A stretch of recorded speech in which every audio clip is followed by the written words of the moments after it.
Operation ডেভিঙ্গোর একটা বিশেষ ভূমিকা আছে। এই মিশনে আমাদের আন্ডারকভার কপস গ্যাংস্টার হয়ে ক্রাইম সিন্ডিকেটের গ্যাংয়ে ঢুকে পড়েছে। আরে প্যান্ট তুমি কোত্থেকে পেলে? কারণ ক্রাইম স্পটে আমি তো এরম কোনো প্যান্ট পাইনি। সিআইডি নিরাপরাধ অফিসার্সরা মারা পড়ছে, আর আপনার সাহায্যে আমরা তাদের বাঁচাতে পারি।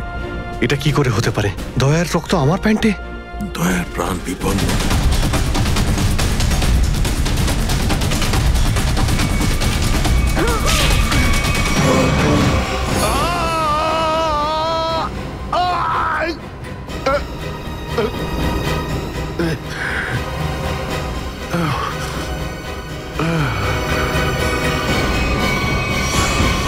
স্যার, শহরে যত টোল প্লাজা রয়েছে সব জায়গায় খোঁজ নিয়েছি, না তো এসিপি স্যারের খোঁজ পেয়েছি আর না তো দয়া স্যারের। এসিপির খবর তো পাওয়া যায়নি, কিন্তু দয়ার খবর পাওয়া গেছে। জানতে পারা গেছে কোথায় ও? আগে কয়েকটা গুন্ডা ওকে উঠিয়ে নিয়ে কোথাও একটা বন্দি করে রেখেছে। ওর অবস্থা ভীষণই খারাপ। ইনি ডক্টর প্রমোদ। নমস্কার। গুন্ডারা জোর করে তুলে নিয়ে গেছিল। অ্যাকচুয়ালি দয়ার পিঠে গুলি লেগেছিল, যেটা গুন্ডারা এনাকে দিয়ে বার করিয়েছে। কি? দয়া স্যারের গুলি লেগেছে? হ্যাঁ। এখন দয়া কেমন আছে? ও বিপদ মুক্ত তো? কিছু বলতে পারবো না। আমি তো গুলিটা তো বের করেছি, কিন্তু ওখানকার পরিবেশ যেরকম কোনো রোগীর জন্য একদমই ভালো না। আপনার তো কিছু নিশ্চয়ই মনে আছে ডাক্তারবাবু। কোথায় গুন্ডাদের এই আটাটা? ওরা আমার চোখ দুটো বেঁধে দিয়েছিল, তাই আমি বলতে পারবো না কোথায় আছে। ওখানে গিয়ে তো কাপড় খুলে দিয়েছিল। ওখানে ওদের নিশ্চয়ই দেখেছেন। ওদের মুখটা মনে আছে আপনার? হ্যাঁ, দেখলে চিনতে পারবো। Very good. পঙ্কজ, স্কেচ আর্টিস্টকে ডাকো এক্ষুনি।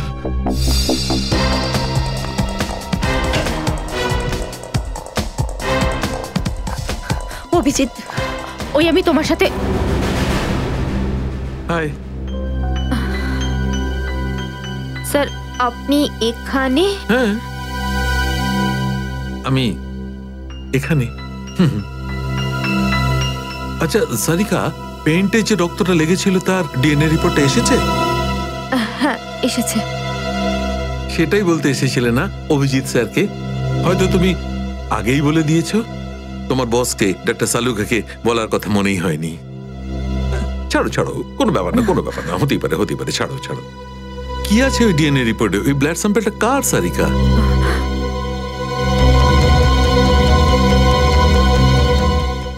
দয়া স্যারের। দয়ার? দয়ার? আচ্ছা, ওই প্যান্ট যার উপর এই রক্তটা লেগেছিল, ওই সেই প্যান্টটা কার?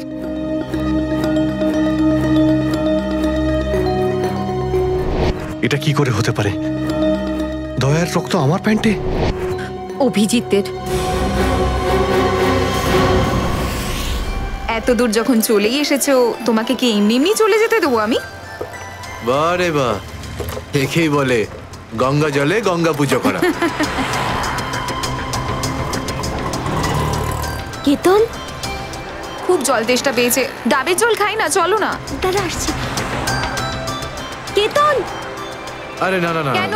চলো না প্লিজ। কেতন! কেতন! বাকি শপিং না অন্য কোনো দিন করো, চলো বাড়ি যাই। না না, আমি এখনই শপিং করবো, অন্যদিন কেন? আরে বোঝার চেষ্টা করো না, আমার শরীর খারাপ। প্লিজ প্লিজ বোঝার চেষ্টা করো। আমি বলছি প্লিজ কথা শোনো আমার। কেতন! কোথায় ছিলে তুমি কেতন? কে এটা? আমি কি করে জানবো? আমি চিনি না এনাকে। তুমি আমাকে চেনো না? নিজের সিমিকে চিনতে পারছো না কেতন? দেখুন দিদি, আপনি কিছু একটা ভুল করছেন। উনি কেতন নয়, উনি আমার স্বামী জয়। আমি আমার স্বামীকে চিনতে একটুও ভুল করিনি।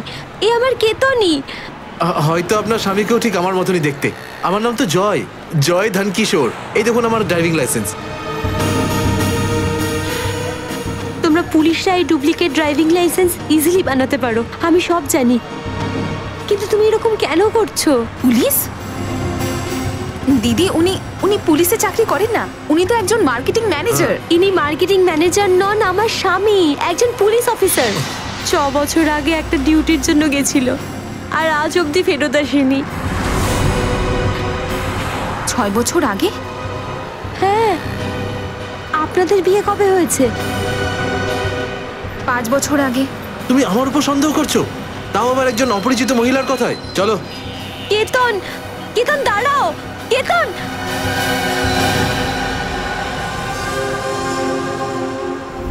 অভিজিতের প্যান্টের ওপর দয়ার রক্ত। তিনবার টেস্ট করিয়েছি, কিন্তু ফলাফল ওই। আর সেই কারণে তুমি প্যান্টটা চুপচাপ সারিকাকে দিয়ে দিয়েছিলে, কারণ তুমি জানতে ওই প্যান্টে দয়ার রক্ত লেগে আছে। যদি আমি জানতাম যে আমার প্যান্টে দয়ার রক্ত লেগে আছে, তাহলে সেটা আমি টেস্ট করার জন্য কেন দেব?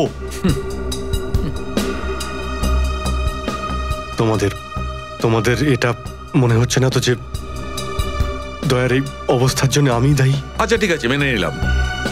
যদি তোমার কোনো দায় না থাকে তাহলে চুপচাপ তুমি সারিকাকে প্যান্টটা কেন দিলে? ওই প্যান্টটা তুমি ডাইরেক্ট আমাকেও দিতে পারতে। দিতে পারতাম স্যার, কিন্তু সব সময় আপনি আমার বিরুদ্ধে কথা বলেন। আমাকে ছোট করার কোনো সুযোগই আপনি ছাড়েন না। এই জন্য ওই প্যান্টটা আমি আপনাকে দিইনি। আর সেই কারণে সিনিয়র ইন্সপেক্টর অভিজিৎ, তুমি এটাও বলনি যে যখন দয়া আহত হয়েছিল তুমি নিজে সেখানে উপস্থিত ছিলে।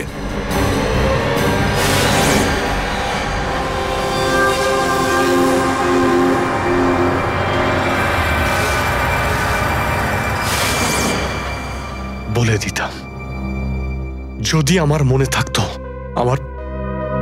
আমার এখনো কিছু মনে নেই যে ওই রাতে কি হয়েছিল। আপনার মনেই নেই যে ওই রাতে কি হয়েছিল? ডক্টর সালুকে, আমরা অভিজিৎ স্যার আর দয়া স্যারের বন্ধুত্বের উদাহরণ দিই, আর আপনি ওনাদের উপরে এরকম অপবাদ দিচ্ছেন? হ্যাঁ স্যার, অভিজিৎ স্যার নিজের জীবন দিয়ে দেবেন, কিন্তু দয়া স্যারের উপর একটা আঁচল লাগতে দেবেন না। ও আচ্ছা, চলো ঠিক আছে, মেনে নিচ্ছি। আমি আমার সমস্ত কথা ফিরিয়ে নিচ্ছি। I am sorry. আমি মেনে নিচ্ছি যে দয়া আজকে যে অবস্থায় আছে তার দায় অভিজিতের নয়, কিন্তু এই কথাটা আমি কিছুতেই মানবো না যে দয়া যখন আহত হয়েছিল তখন অভিজিৎ ওখানে ছিল আর ওর কিছুই মনে নেই। কিছু একটা ঘটনা অভিজিতের মাথায় নিশ্চয়ই ঢুকে গেছে, কিছু তো আছে। ইটস ইম্পসিবল, কিচ্ছু মনে নেই। ডক্টর সালুকে, আপনি আমার কাটা ঘায়ে আর নুন ছেটাবেন না। আপনি খুব ভালো মতোই জানেন যে আমার স্মৃতিশক্তি। জানি অভিজিৎ, আমাকে মনে করিয়ে দেওয়ার চেষ্টা করো না। আমি ভালো করে জানি অভিজিৎ, যখন সিনিয়র ইন্সপেক্টর অভিজিৎ কোনো প্রবলেমের মধ্যে পড়ে তখন ওর কাছে একটা মস্ত বড় হাতিয়ার আছে, ওর স্মৃতিশক্তি। প্লিজ সালুকে স্যার, আপনি অভিজিতের integrity. Hold on doctor Sarika, ইন্টিগ্রিটির পার্ট তুমি আমাকে পড়াতে এসো না। তুমি সিআইডির সবচেয়ে বড় নিয়ম ভেঙেছো, আমাদের কাছ থেকে এইরকম একটা বড় প্রমাণ লুকানোর। আন্ডারস্ট্যান্ড? ইন্টিগ্রিটি। স্যার, ওই দিন রাতের এমন কোনো কথা যেটা আপনার মনে আছে? যাই হোক,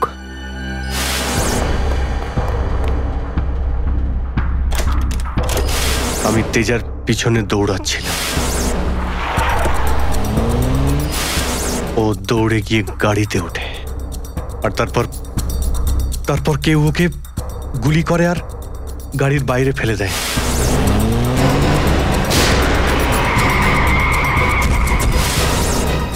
যখন আমি দৌড়ে গিয়ে তেজার লাশের কাছে যাই, তখন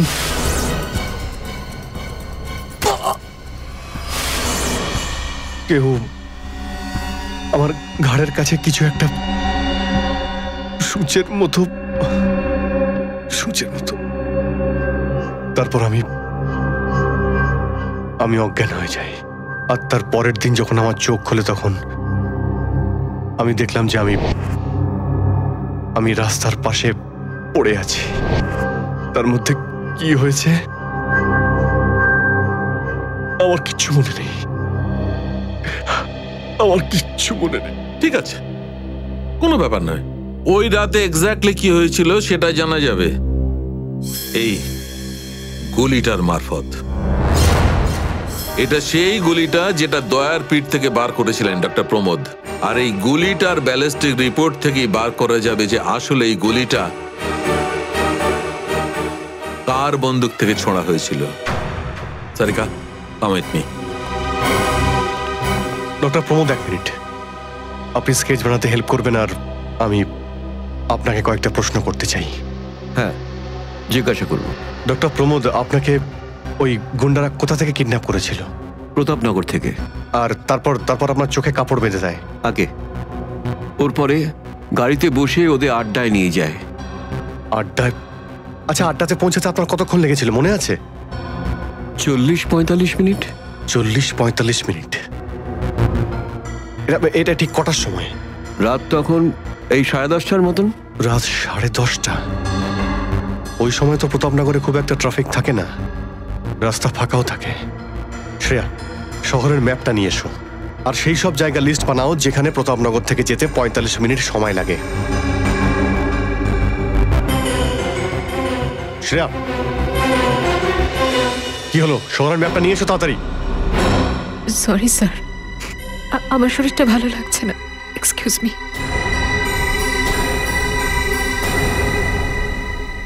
I can't believe this Maya, তুমি নিজের স্বামীর কথা বিশ্বাস করছো না, একজন অপরিচিত মহিলার কথা বিশ্বাস করছো তুমি। একটা মেয়ে অন্য একটা মেয়ের চোখের দিকে তাকালেই বুঝতে পারে যে সে সত্যি বলছে না মিথ্যে, আর ওর চোখে সত্যিটা ছিল, ওর চোখে জল মিথ্যে বলছিল না। মায়া, মায়া তুমি ওর কথায় বিশ্বাস করছো চোখের জল দেখে, আর তুমি আমাকে সন্দেহ করছো। সত্যিটা বলো, বলো সত্যি করে যে কতগুলো বউ আছে তোমার, বলো আমাকে জয়। আরে আমি তো একটা সামলাতে পারছি না, আবার অন্য কোথায় আনবো? সে তো তোমার কপাল ভালো যে মার্কেটে আজ তোমার সত্যিটা জানতে পারলাম, না হলে সারা জীবন আমি এটাই ভেবে যেতাম যে তুমি আমাকে ভালোবাসো। হ্যাঁ মায়া, এটা সত্যি যে আমি শুধুমাত্র তোমাকেই ভালোবাসি মায়া। তাহলে বলছো না কেন নিজের ব্যাপারে সত্যিটা? নিজের অতীতের ব্যাপারে কেন বলো না আমাকে কিছু? মায়া, তুমি তো সব জানো আমার সম্পর্কে, যে আমার কেউ নেই কোনোদিন, আর তুমি ছাড়া আমার কে আছে বলো? আর তোমার কাজ? তুমি পুলিশে আছো নাকি মার্কেটিং ম্যানেজার? মার্কেটিং মায়া, সব মিথ্যে। আমি তোমার অফিসে যেতে চাই, আমি কিছু জানি না, আমি তোমার অফিসে যেতে চাই। ঠিক আছে, অফিস যেতে চাও? আমি সামনের সপ্তাহে তোমাকে আমার অফিসে নিয়ে যাবো, খুশি? কেন পরের সপ্তাহে কেন? হ্যাঁ কালকে কেন নয়? হ্যাঁ বরং আমি তো বলবো যে কাল নয়, আজ, আজই যেতে চাই আমি তোমার মায়া অফিসে। মায়া মায়া, সন্দেহের একটা লিমিট থাকে মায়া।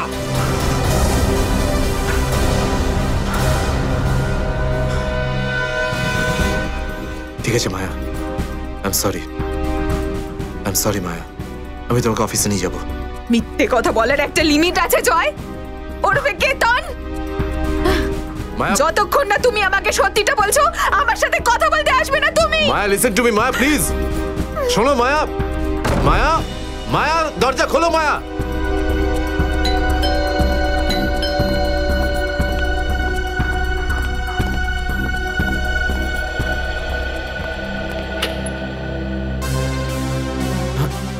আপনি?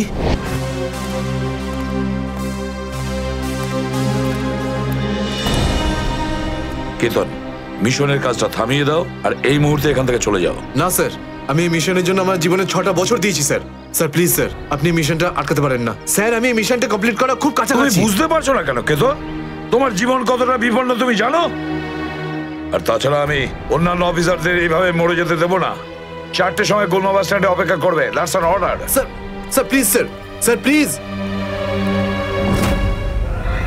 স্যার সব মিলিয়ে 4টে এমন জায়গা রয়েছে যেটা প্রতাপনগর থেকে 45 মিনিটের দূরত্বে রয়েছে। এটা হচ্ছে ভিকে রোড, যেখানে কল সেন্টার্স আর অফিসগুলো রয়েছে। এটা সেই জায়গাটা হতে পারে না।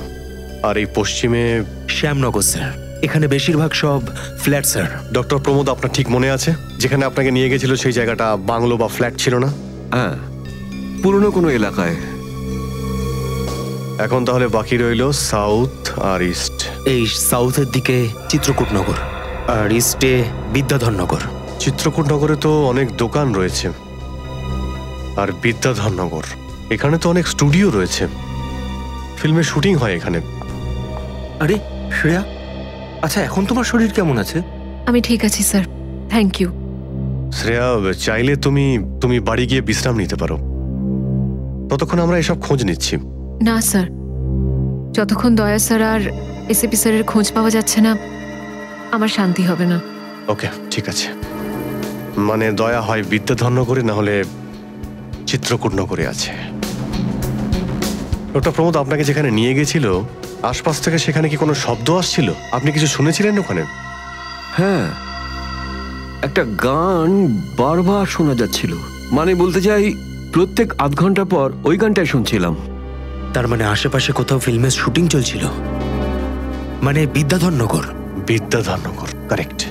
ফিল্মের সব স্টুডিও ওখানেই আছে। এটা খোঁজ নাও যে বিদ্যাধরনগরে কোন স্টুডিও আছে যেখানে এই গানটার শুটিং চলছিল। দেখো রে নয়ন মেলে জগতের বাহার, জগতের বাহার, ওটো টো টো টো। সকাল হয়ে গেছে, স্কুল যাওয়ার সময় হয়ে গেছে। ভালো বাবু, সোনা বাবু, ওঠো। কারা তোমরা? সিআইডি দের শত্রু আর অপরাধীদের বন্ধু। দেখো দেখো দেখো দেখো দেখো দেখো কেমন করে ছটফট করছে, দেখো খাঁচায় বন্দি সিংহের মতন ছটফট ছটফট ছটফট ছটফট। একবার শুধু শেকলটা খুলে দে, তারপর দেখ তোদের কি অবস্থা করি। না না না না না, আমরা কি মরতে চাই নাকি যে তোমার হাত খুলে দেবো? আরে আমরা তো শুধু এটা বলতে এসেছিলাম যে তোমার সাথে সাথে তোমার পুরো সিআইডি টিমের এবার সর্বনাশ হতে চলেছে। সর্বনাশ। অনেক দেখেছি তোদের মতন সিআইডির সর্বনাশ করার লোক। আজ তারা কোথায় আছে কেউ সেটা জানে না। তুমি আমাদের এতটা বোকা আর দুর্বল ভাবতে যেও না, কারণ আমাদের বস এত চালাক, এতটাই চালাক যে সিআইডির ছায়াও ওর কাছে পৌঁছাতে পারবে না। আমার কথা শোন, গিয়ে তোর বসকে বলে দে কাউন্ট ডাউন শুরু করে দেয় যেন ও বাঁচবে না আর, বাঁচবে না আরো। কি ব্যাপার তোমাদের ভাই, তোমাদের এই সিআইডি অফিসারদের এই ব্যাপারটা আমার দারুণ ভালো লাগে। মৃত্যুর মুখে বসেও ডায়লগ মারতে ছাড়ো না তোমরা। দয়া, তোমার সঙ্গে দেখা করে খুব ভালো লাগলো। Good bye.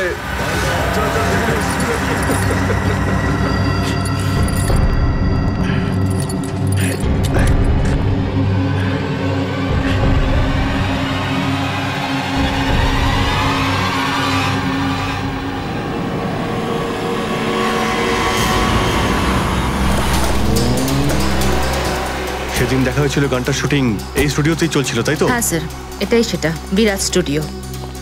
দয়াকে এখানেই হয়তো কোথাও রেখেছে।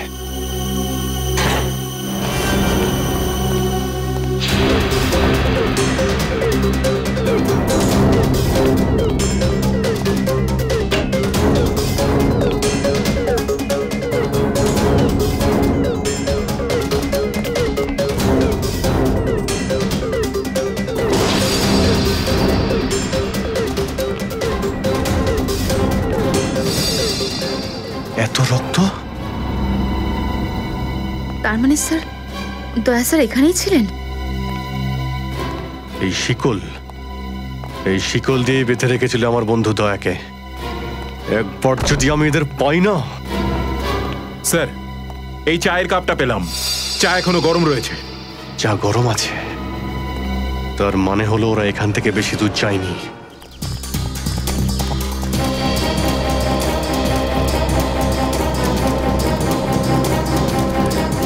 স্যার, মনে হচ্ছে এখানে কিছু হয়েছে।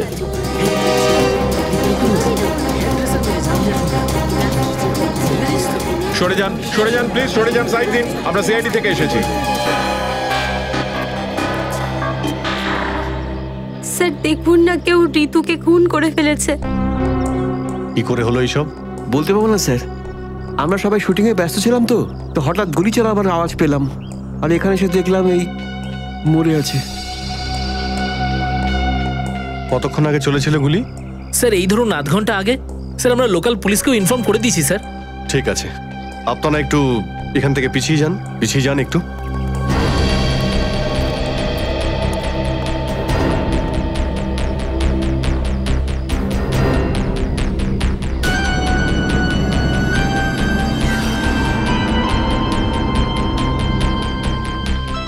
গুলি বেরিয়ে গেছে মাথা থেকে। গুলি লাগা 2 সেকেন্ডের মধ্যেই বেচারি মারা গেছে। গুলি লাগার পরেই এফোড় ওপড় হয়ে গেছে। একটু চেক করো আশেপাশে, দেখো গুলি এই ডিরেকশনে কোথাও পাও কিনা।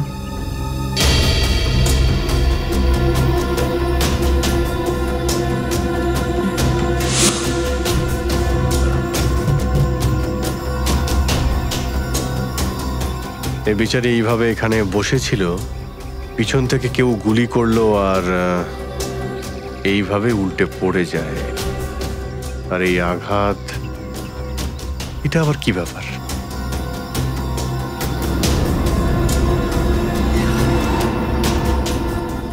উইক পড়েছিল মেয়েটা?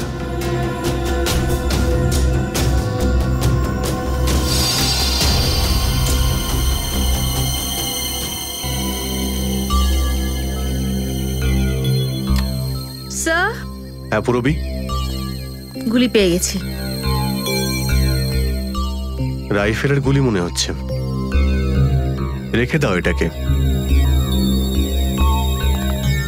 আচ্ছা, কি উইক পড়তো?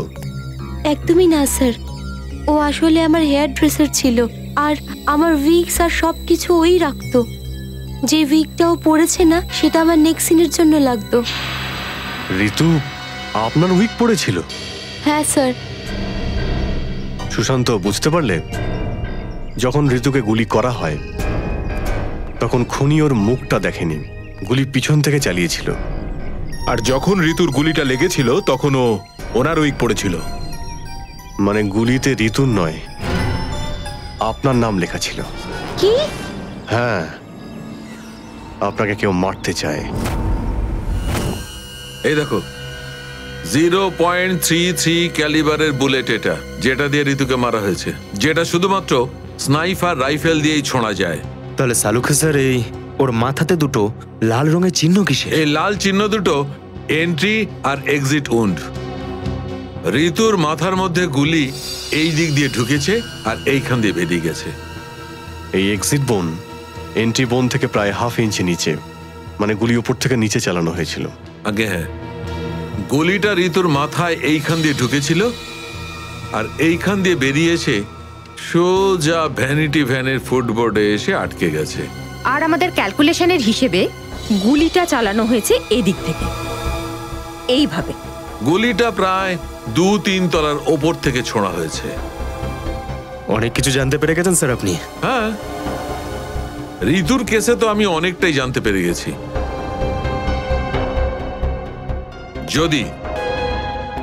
যদি আমি এইটা জানতে পারতাম যে দয়া আর আমার অন্যান্য অফিসারদের মধ্যে কি হয়েছিল, কিন্তু আফসোস, যে লোকটি এই কথাটা বলতে পারতো সে বলতেই চাইছে না। আপনি কি বলতে চাইছেন যে আমি কি বলছি না? মনে থাকলে তো বলবো। আপনি সবসময় আমার বিরুদ্ধে বাজে অভিযোগ করেন। না অভিজিৎ, সালুকে কারোর ওপর কখনো বাজে অভিযোগ করে না। ডক্টর সালুকে প্লিজ, আপনি কি please? Please sir, Saluke sir please. আমরা কি এখন শুধুমাত্র ঋতুর কেসটা নিয়ে কথা বলতে পারি? ঋতুর কেসে আমি যতটা জানতে পেরেছি আমি সবটাই বলে দিয়েছি। ব্যাস, এখন আমার অপেক্ষা শুধুমাত্র একটা প্রমাণের জন্য, যা দিয়ে আমি জানতে পারবো দয়ার সঙ্গে কি ঘটেছিল। That's it. দেখলে, এই জন্য আমি তোমাকে বলেছিলাম যে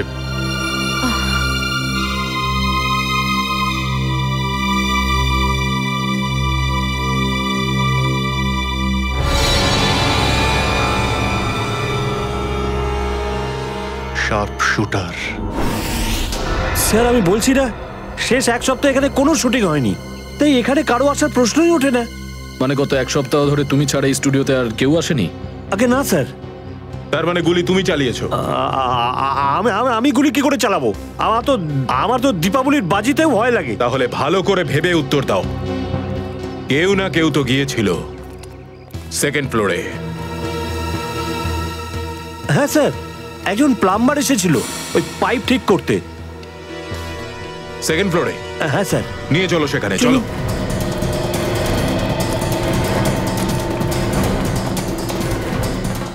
কোন দিকে? এই দিকে।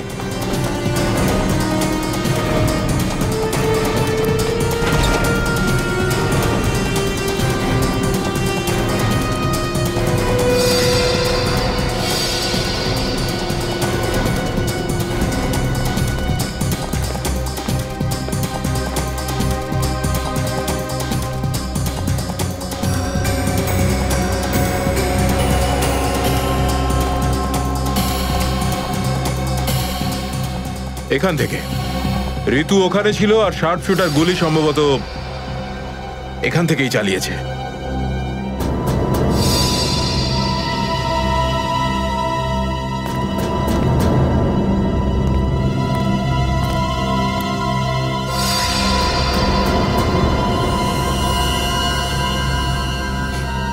স্যার স্যার লাবণ্যকে গুলি করা হয়েছিল।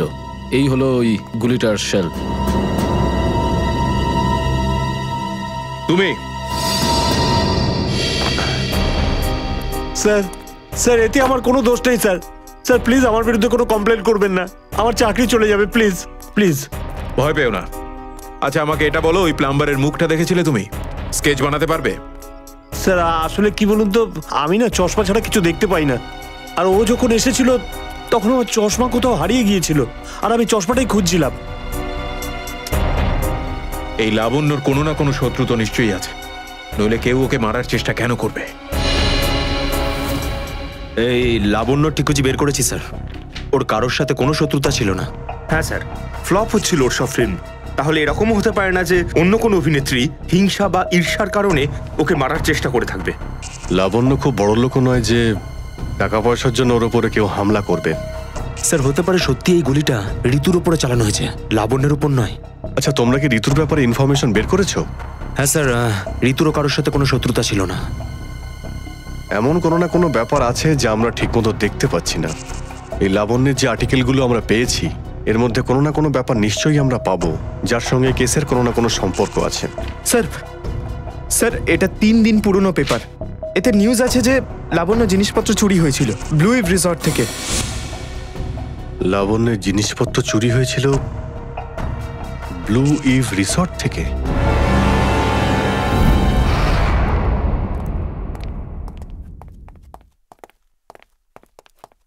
এটাই রুম স্যার।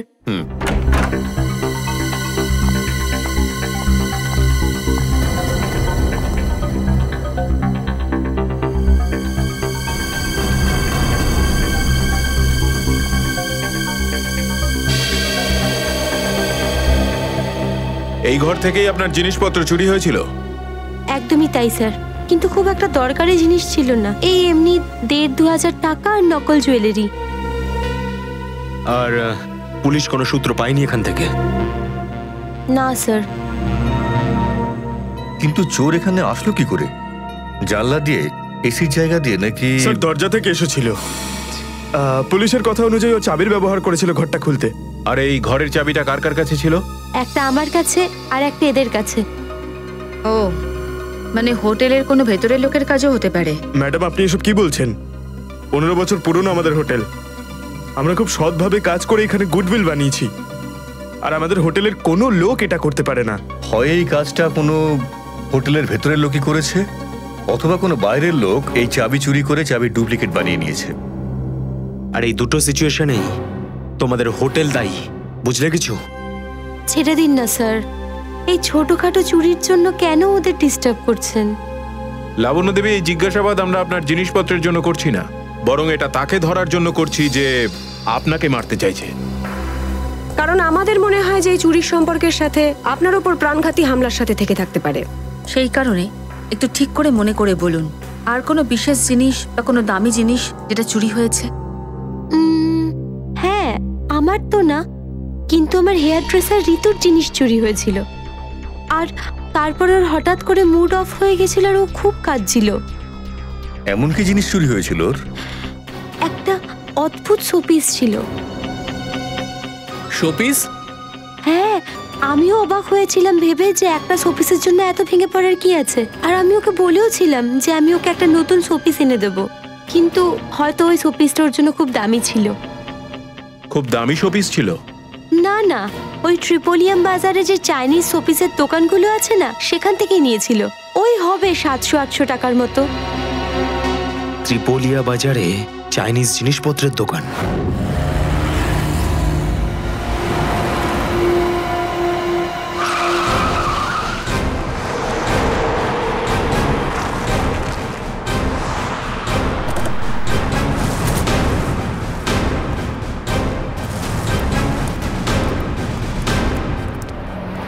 সিআইডি। সিআইডি? একটা খুনের ব্যাপারে আপনার থেকে কিছু জানতে চাই। খুন? কার খুন হলো আবার? এর নাম ঋতু, ফিল্ম ইন্ডাস্ট্রিতে হেয়ার ড্রেসারের কাজ করে। কিছু মনে পড়লো? আমি তো একে কোনোদিন দেখিনি। গত শনিবারে আপনার দোকানে এসেছিল। ও একটা মূর্তি কিনেছিল, এই অনেকটা এরকম ছিল। শনিবার তো আমি ছুটিতে ছিলাম। হ্যাঁ, সুশান্ত দোকানটা দেখছিল। কি সুশান্ত, তুমি দেখেছো মেয়েটাকে? হতে পারে এখানে এসেছিলেন। শনিবারের দিনটা খুব বিজি দিন থাকে, অনেক লোক আসে। কিছু মনে পড়ছে না। আচ্ছা, আমাকে এই মূর্তিটা দেখাও তো।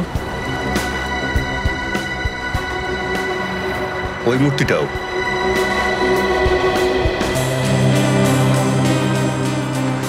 এরকম আর কটা পিস আছে আপনার দোকানে? এই 15-20টা হবে। কি সুশান্ত? হ্যাঁ,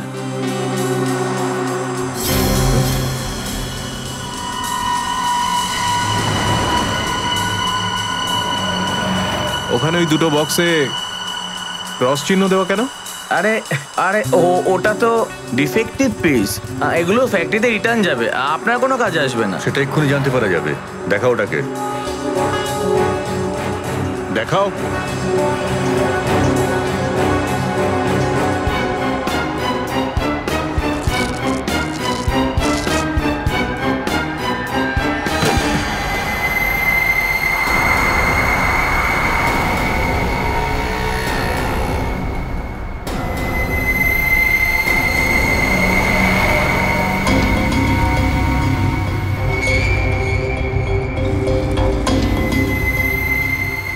তো এসব ড্রাগসের ব্যাপার। ঋতু কেউ এরকমই শপিস বেঁচেছিলে? সুশান্ত, তুমি আমার দোকানে থেকে ড্রাগসের কারবার করতে? এবার বন্ধ করো এই নাটকটা। অ্যারেস্ট করো এই দুজনকে। আসুন, পরে দেখছি। চল, তোকে বোঝাচ্ছি, চল। আমি কিছু করিনি স্যার। চল।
সুশান্ত, কে করলো এটা? বলো সুশান্ত, উত্তর দাও। হ্যাঁ বলো, বলো সুশান্ত, কে করলো এটা? সুশান্ত,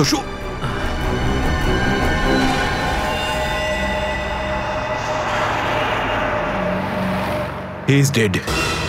স্যার, এটুকু তো নিশ্চিত ঋতুর মৃত্যুর সম্পর্ক এই ড্রাগ স্মাগলিং এর সঙ্গে রয়েছে। হ্যাঁ পুরবী, কিন্তু এই ড্রাগসের র্যাকেটের পিছনে কারা আছে?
কি ব্যাপার স্যার, এত আর্জেন্ট ডাকলেন?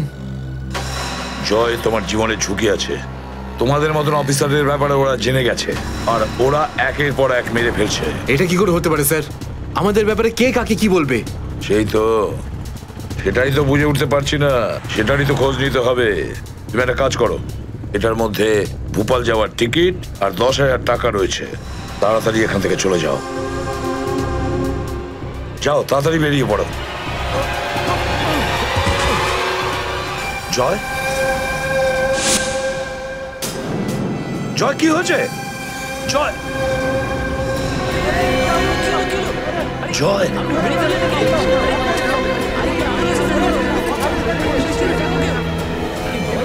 মাই গড।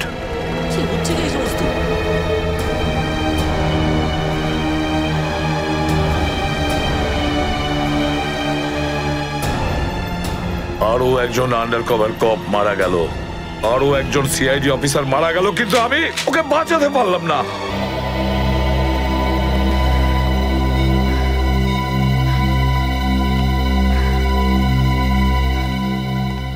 দয়া স্যারের ফোনটা কেন লাগছে না?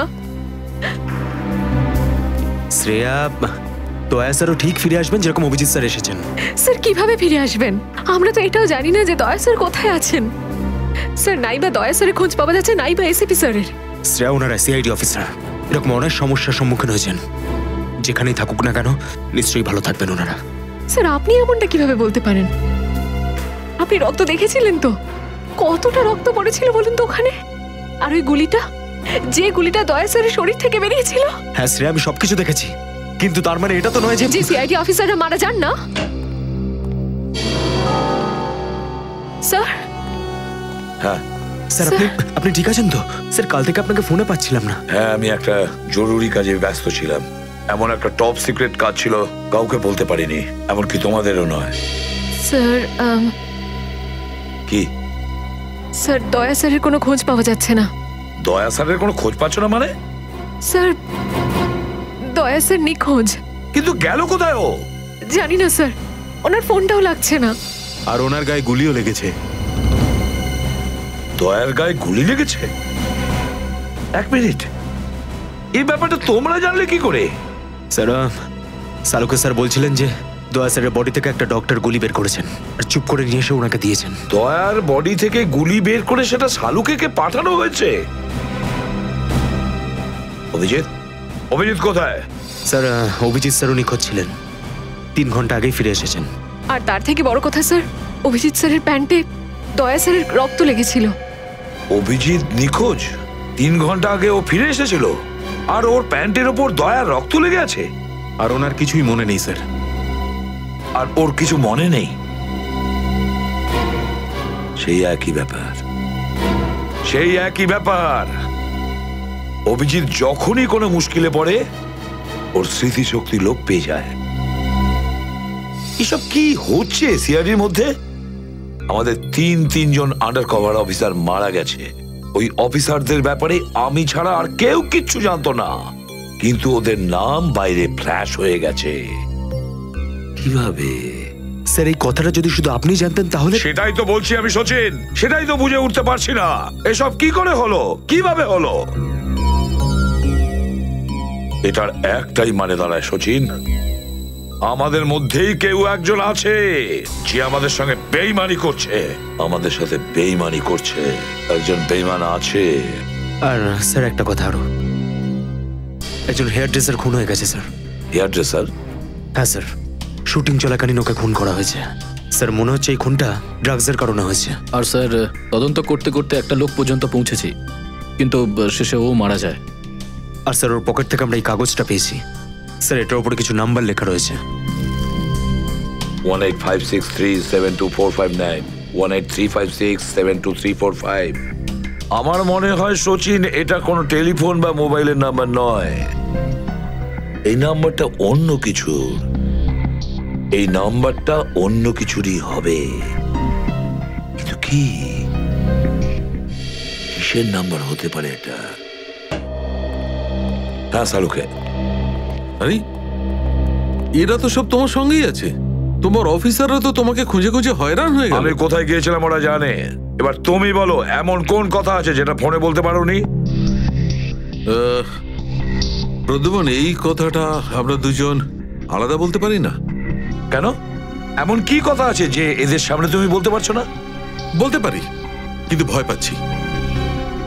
ভয় পাচ্ছি যে লোকটাকে এরা হিরো মনে করে, যারা তার মতো হতে চেষ্টা করে, স্বপ্ন দেখে, যাতে ও নিজে এই লোকেদের দৃষ্টিতে পড়ে না যায়। এসব ঘুরিয়ে ফিরিয়ে কথা বন্ধ করো সালুকে।